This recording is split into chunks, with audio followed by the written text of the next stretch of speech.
Here's how to watch NFL Sunday Ticket on YouTube TV.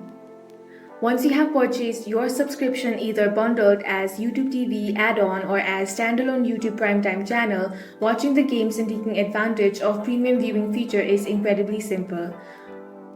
First, you want to open YouTube or YouTube TV app, or you can head over to tv.youtube.com. Now make sure you're logged into your account.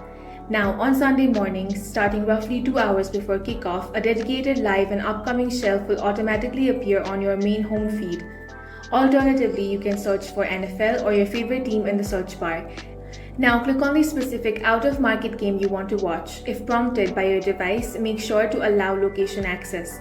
Because Sunday Ticket only broadcasts out-of-market afternoon games, the system must verify your physical location to unlock the stream and ensure the game isn't a local market blackout.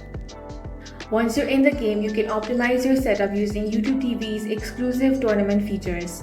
And that's how you can watch and stream NFL Sunday Ticket games. If you found this video useful, make sure to hit the like button and subscribe for more videos like this.